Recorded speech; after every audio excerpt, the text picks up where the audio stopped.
But the privilege that many Southern blacks most desired was the right to vote, still often denied them. In Selma, Alabama, 97% of 15,000 eligible black voters were unregistered. Some because of cynicism or apathy, but most because they faced violence and intimidation from local authorities.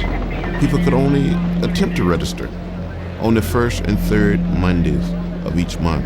The Board of Registrars is not in session this afternoon, as you were informed.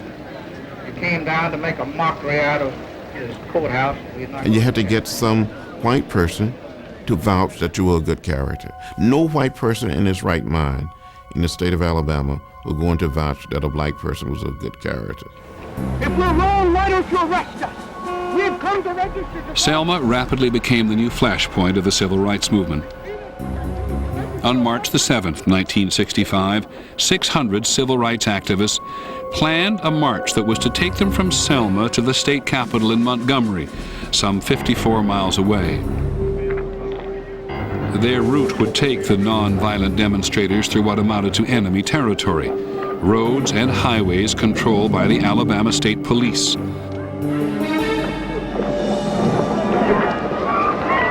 And they came toward us, beating up with nightsticks, with bullwhips, and trampling us with horses. I was hit in the head and just left lying there. And I felt like it was the last protest. The violence and brutality which ended this march quickly provoked plans for a much larger one, now joined by Dr. Martin Luther King. We've gone too far now to turn back. Dr. King was determined to focus national attention on Selma, and he enlisted the help of supporters from New York to Hollywood. The Reverend said, the white man can't cool it because he's never dug it. Before the second march had even begun, the Reverend James Reeb, a civil rights sympathizer, was beaten to death by a white mob. But rather than intimidating the marchers, that violence seemed to give them a powerful ally. That night, I was with Martin Luther King Jr. in Selma. When we heard Lyndon Johnson, we watched him make one of the greatest speeches any American president ever made on the whole question of civil rights. Their cause must be our cause too. It's all of us who must overcome the crippling legacy of bigotry and injustice. And we shall overcome. Just think of a president with a Southern accent from Texas saying to the Congress of the United States, "We shall overcome." Finally, popular protest and public power had come together. And Dr. King literally started crying. Tears came down his face.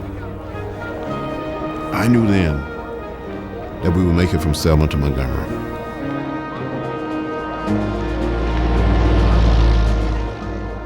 On March 21st, 1965, 3,200 people set out from Selma.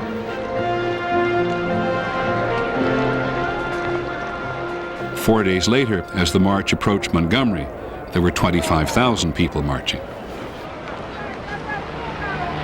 It was an amazing moment. It was scary. It was scary. There were helicopters everywhere, like some sort of angry bugs. And there were only Confederate flags flying, and we were the only ones with American flags. Yeah, and Martin Luther King gave a great speech. All the world today knows that we are here and we are standing before the forces of power in the state of Alabama saying we ain't gonna let nobody turn us around. There's very few times in your life that you know that you're at some place that you're at a moment where this is one of those things that as long as there's time is going to be this moment. And that was it. United States of America. On August the 6th, Lyndon Johnson signed the Voting Rights Act, finally guaranteeing black Americans the right to vote.